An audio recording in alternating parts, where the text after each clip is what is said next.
Está no ar o Boletim Coppola News, o canal de cortes mais visto do YouTube. Eu sou Márcio Andrade e no vídeo de hoje você vai ver mais um debate entre o Caio Coppola e o Zé Eduardo, e também envolvida no debate a Basília, que é a mediadora.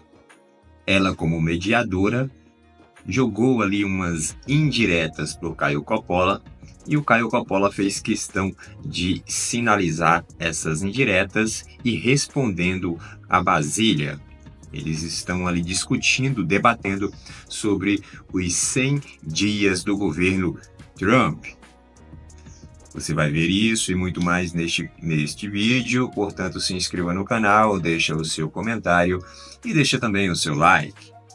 Se liga aí. Donald Trump completa hoje 100 dias à frente da presidência dos Estados Unidos. Olha só, entre os feitos neste período está a guerra tarifária global lançada por Trump depois de acusar os parceiros comerciais de roubar os Estados Unidos por décadas. O presidente norte-americano também fez uma mobilização para deportar imigrantes. Segundo o Departamento de Segurança Interna do país, foram mais de 142 mil pessoas deportadas desde que Trump assumiu este segundo mandato.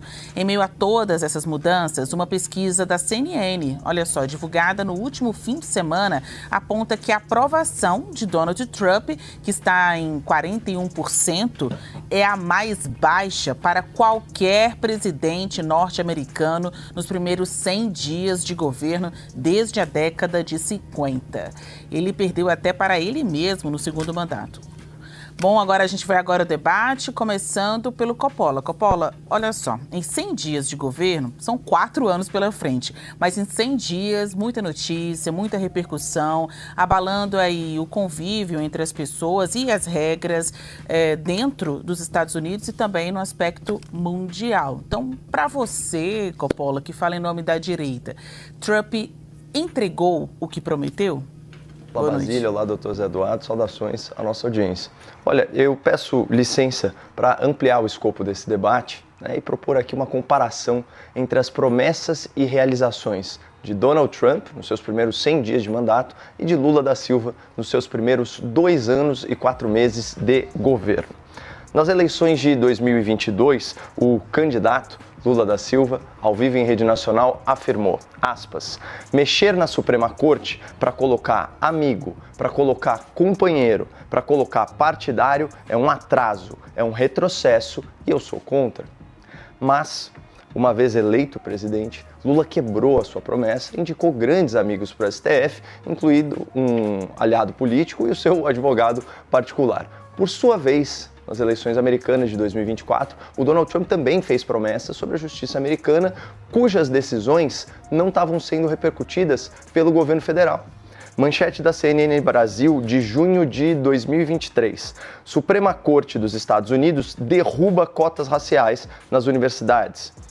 Assim que tomou posse, o Donald Trump decretou uma ordem executiva com esse título aqui: encerrando a discriminação ilegal e restaurando a oportunidade baseada no mérito.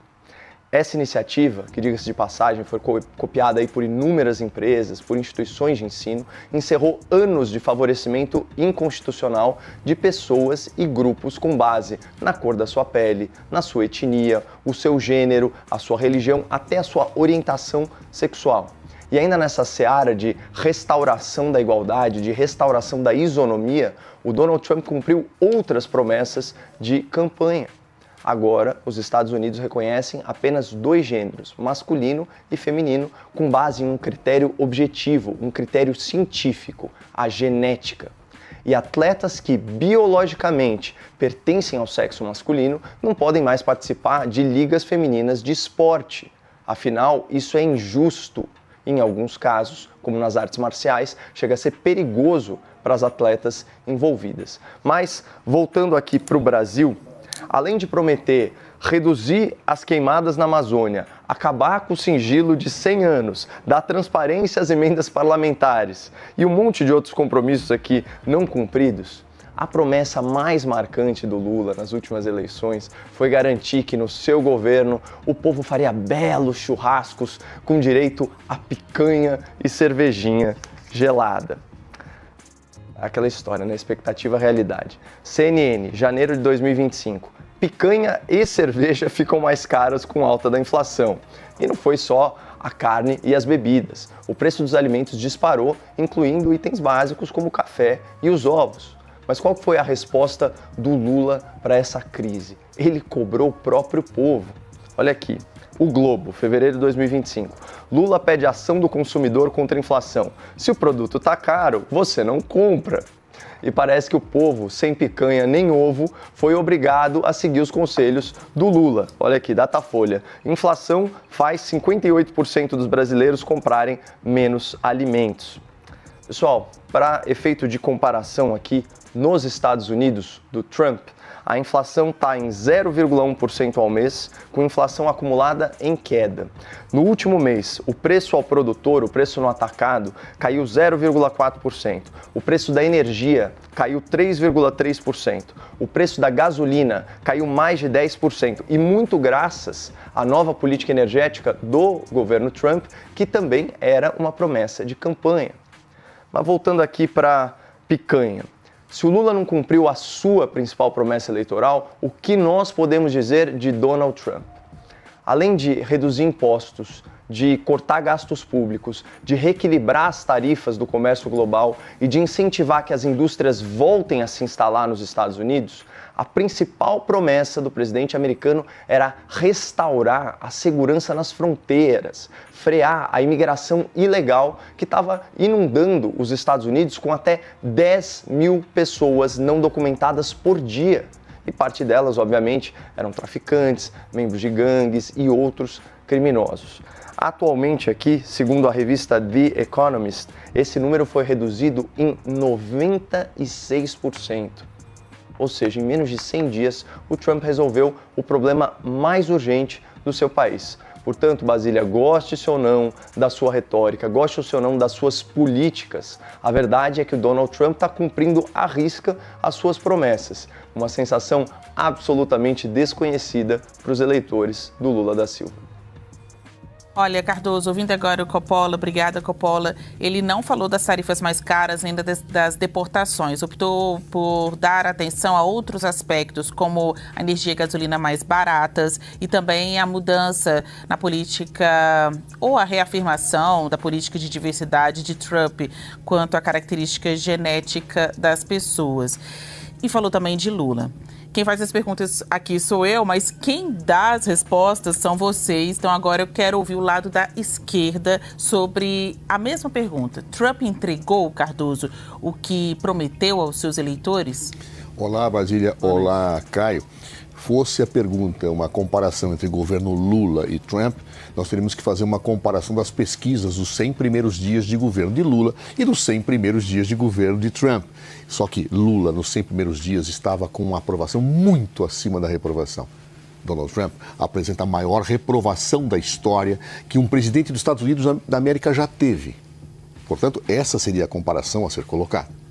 Mas não é essa a discussão. O objeto é discutir Donald Trump. Eu vou me cingir a esta discussão, porque tem muito assunto que precisa ser abordado. Acredito que os 100 primeiros dias do governo Trump se resumem por uma frase dele mesmo, que ele declarou ontem numa revista dos Estados Unidos da América. Ele disse, abre aspas, desta vez eu mando no país e no mundo. Esta é a síntese dos 100 primeiros dias do governo Trump. A arrogância, a prepotência, a ultrapassagem dos limites institucionais, a negação de valores humanos por alguém que quer ser um autocrata num país que tem instituições democráticas. Isto é o que aconteceu nos 100 primeiros dias de Donald Trump. Resultado, ele desabou nas pesquisas. Nunca antes na história daquele país, um presidente teve nos 100 primeiros dias um nível tão baixo de aprovação e ele desaba. É só olhar os jornais de hoje, eles mostram a linha de queda livre de Donald Trump. E vejam, isto me parece muito claro de explicar um conjunto de situações que acaba hoje mobilizando o mundo. Donald Trump hoje é visto como uma pessoa não grata na maior parte dos países do mundo, inclusive dos aliados dos Estados Unidos da América, por força deste eu mando no mundo. Claro. Ora, Esta situação, inclusive, afastou e tem afastado, os jornais estão claramente, não preciso nem citá-los, basta abri-los, afastaram seus aliados. O próprio braço direito dele, o dono da Tesla, aquele bilionário, já ficou preocupadíssimo, dizendo que não vai ficar mais no governo tanto tempo, porque a Tesla está desabando por força das tarifas que Donald Trump impôs à China. Outros bilionários estão apavorados com o que está acontecendo. Este é o sucesso de Donald Trump.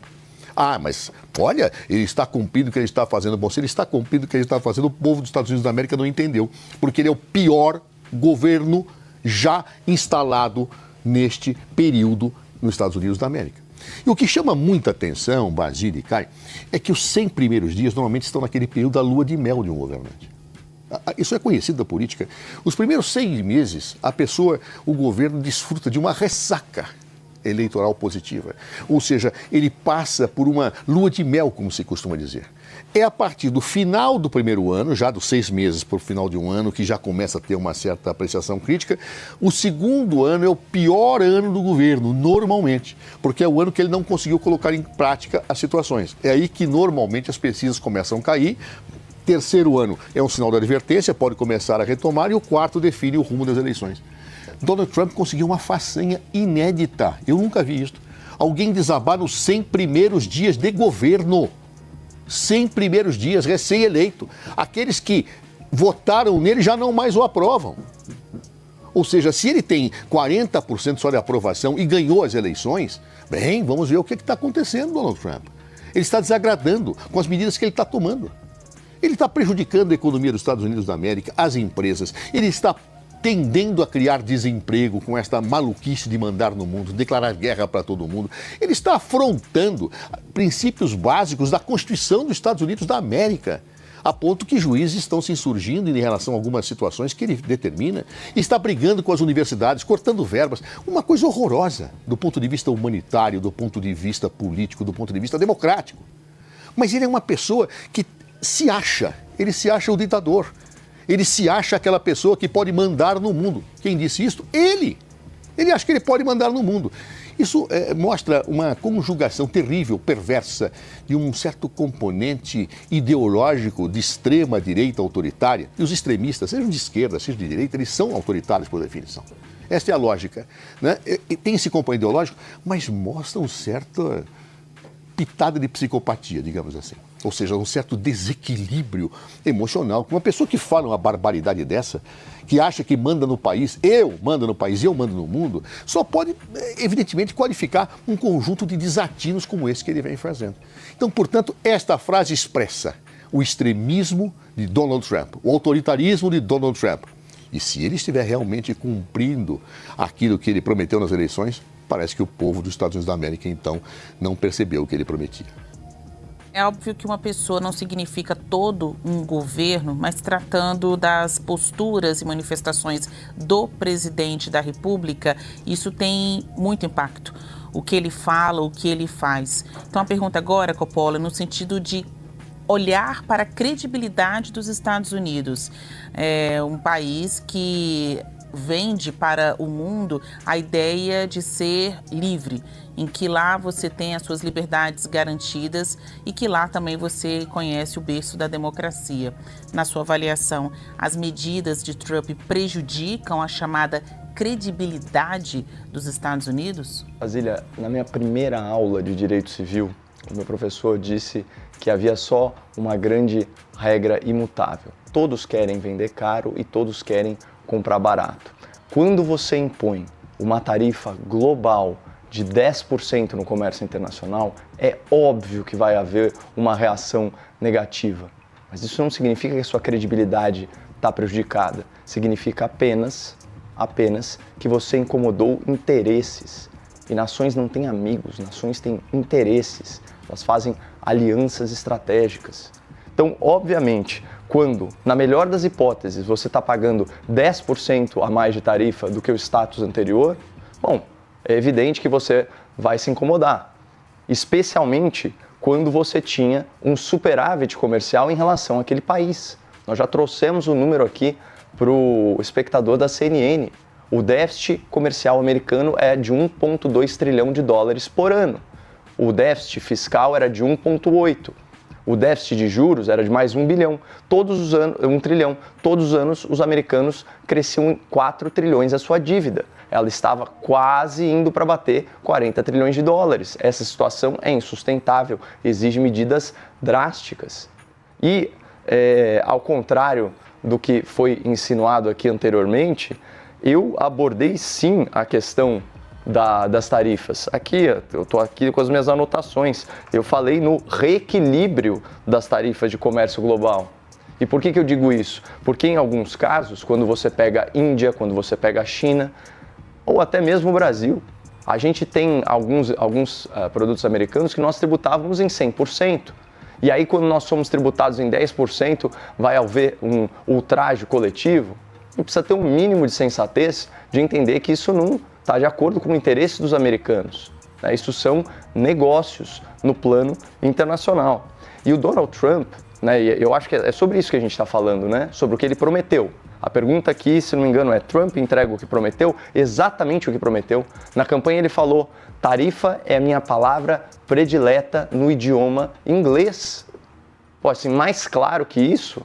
E sobre as deportações, Basília, obviamente, se você tem 10 mil imigrantes ilegais entrando sem documentação pela sua fronteira por dia, no mês recorde, isso chegou a bater 11 mil por dia. A gente está falando literalmente, Basília, de 3 milhões de pessoas por ano.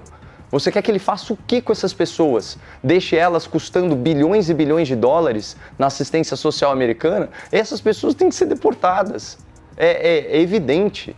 Então, de novo, se a questão for discutir o que ele prometeu, o que é raríssimo para um político, ele está cumprindo as suas promessas. Por isso que eu falei que essa é uma sensação que o eleitor brasileiro, o eleitor do Lula, jamais vai ter, porque ele descumpriu tudo o que falou na campanha. O que o Caio Coppola traz no seu comentário é a mais absoluta verdade, O governo Trump fazendo tudo o que prometeu em campanha. Evidentemente que essa questão das tarifas é algo muito delicado, porque está mexendo com a economia do país e também, indiretamente ou diretamente, com a economia mundial. O Trump falou nas suas campanhas que uma das coisas que ele iria fazer no seu governo é justamente a taxação. Por que a taxação?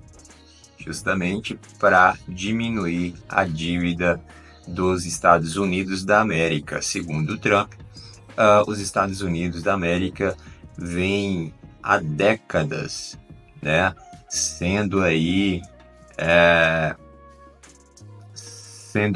desfavorecido com relação a essa questão de distribuição de recurso, vem sendo muito benevolente com relação aos outros países, tanto da União Europeia como dos outros lugares a nível mundial. Então o Donald Trump vem com essa política mais inflexível com relação, principalmente com relação à China, Tanto é que está a relação econômica ali de mercado entre Estados Unidos e China está bem delicada.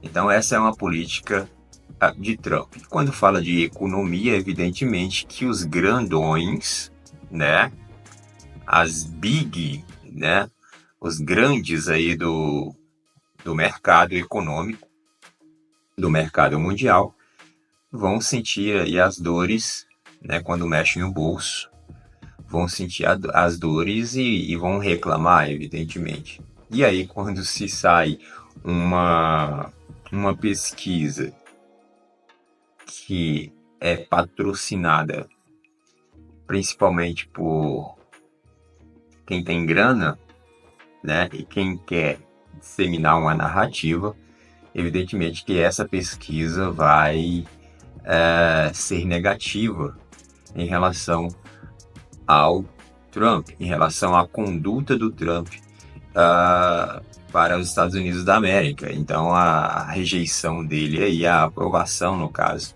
do Donald Trump, é a mais baixa né, para um presidente da República dos Estados Unidos da América.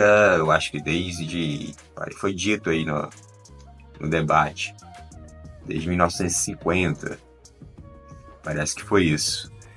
E é uma aprovação muito baixa, né? Muito por conta dessas atitudes, dessa posição que o Trump vem tomando perante o que ele prometeu em campanha, né? O que a galera está esquecendo é que ele está cumprindo de fato tudo que ele prometeu, né? E isso é raro você ver em um político, né? Ele prometer em campanha algo e fazer esse algo.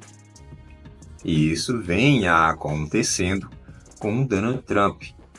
Se o remédio está amargo, né? Porque tem essa questão, né? O remédio amargo. Se o remédio está amargo, evidentemente que alguém vai fazer cara feia, né? O paciente ele vai fazer cara feia porque é um remédio amargo. Mas no futuro, isso vai ter lá uma contrapartida. E aí a economia do país vai dar um respiro e tudo vai melhorar. E, evidentemente, que se fizerem a pesquisa novamente lá no futuro, vai dar um outro cenário. É claro que isso vai depender muito da condição do Donald Trump aí, né? Mas isso é o que está acontecendo, isso é o que está refletindo no momento essa pesquisa. Agora ninguém sabe qual é a idoneidade desta pesquisa que foi feita, né? Se é uma pesquisa séria, se não é, se tem uma tendência, se não tem, enfim. Então o debate se deu em torno dessa questão toda aí. E o Caio Coppola fez aí um paralelo aí, né, entre o governo Trump e o governo Lula, né? Colocou ali alguns números, algumas informações. Ao contrário do Trump, o Lula, ele prometeu uma série de coisas e não cumpriu nada até agora. Mas, enfim, é o Brasil, né? Bom, por esse vídeo é isso. Deixa aqui os seus comentários, se inscreva no canal.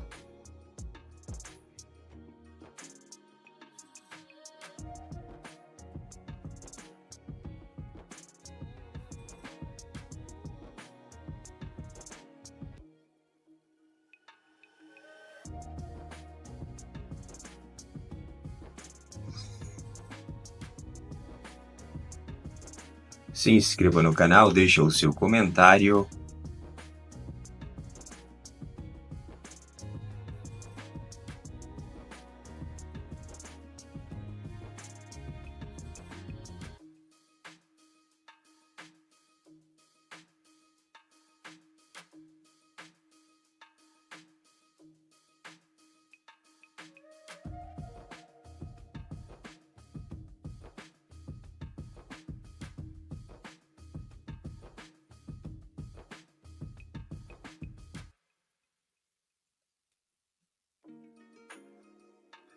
Se inscreva no canal, deixa o seu comentário e até breve.